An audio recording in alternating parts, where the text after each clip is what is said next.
নিৰ্ধাৰিত হৈ আছে। অথিৰ জীৱন কি বুলি কয়, অথিৰ জনজন জীৱন যৌৱন অথিৰ এইবোৰ সংসাৰ, যিটো আমাৰ ৰচনাটো আছে, চব ডিচাইডেড আছে। আমিনো কাম কৰি কিটো হ'ব? আমাৰ জীৱনটোতো বৃথা, জীৱনটো মিনিংলেছ, ইয়াৰ কোনো অৰ্থ নাই। আমাৰ ৰচনাটো এনেকুৱা কথা আছে, তেওঁলোকৰো আছে, খ্ৰীষ্টান লিটাৰেচাৰটো এইবিলাক কথা বেছকেনে আছে।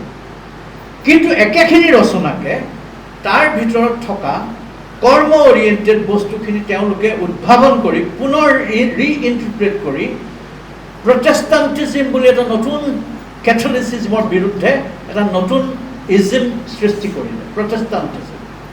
আগতে কেথলিক চিন্তাধাৰা জীৱনটো অসাৰ, ইয়াত কিবা কাম বন কৰি লাভ নাই, আমাৰ জীৱনটো আগতে নিৰ্ধাৰিত আছে, গতিকে ইয়াত একো লাভ নাই, এনেধৰণৰ কেথলিচিজমৰ যিটো থট প্ৰচেছ, তাৰ বিৰুদ্ধে একেখিনি শাস্ত্ৰৰ ওপৰতে ৰিইণ্টাৰপ্ৰিটেশ্যন কৰি প্ৰটেষ্টাণ্টিজিম সৃষ্টি হ'ল।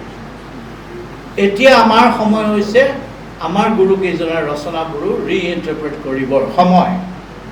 মই যে ক'লোঁ ধৰ্মৰ চাৰিটা কোটি, গুৰুদেৱ নাম ভকত।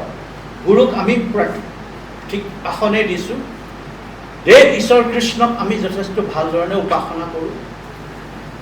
নাম অৰ্থাৎ গীত মাত গোৱা ইত্যাদিখিনি ঠিক ঠাক চলি আছে, কিন্তু আমাৰ এটা খুঁটি বহুত দুৰ্বল হৈছে, সেইটো হ'ল ভকতৰ খুঁটি।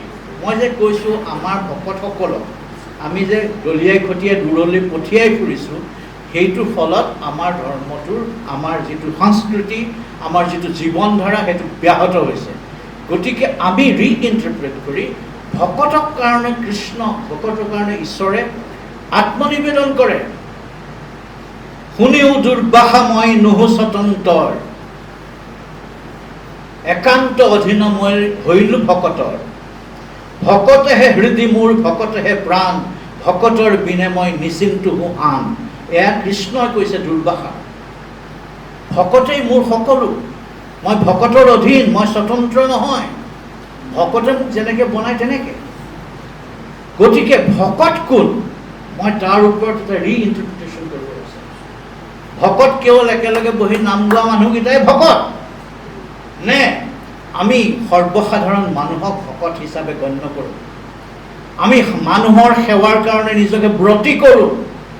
দুৰ্বলজনক, শীৰ্ণকায়জনক, যিজনে সমস্যাৰ সন্মুখীন হৈছে, তেওঁক আমি ভকত বুলি গণ্য কৰি তেওঁক আমি আঁকোৱালি লওঁ।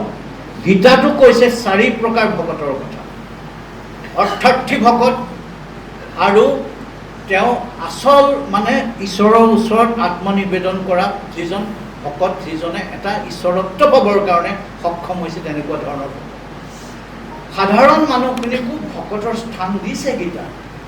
এতিয়া এইবোৰ কথা ক'লে এই ধাৰাপুৰৰ মানুহবিলাকে গড়গড়াই উঠিব পাৰে, কিন্তু মই এইটো ৰিইণ্টাৰপ্ৰিটেশ্যনৰ কাৰণে মই আহ্বান কৰিছোঁ অসমীয়া সমাজখনক।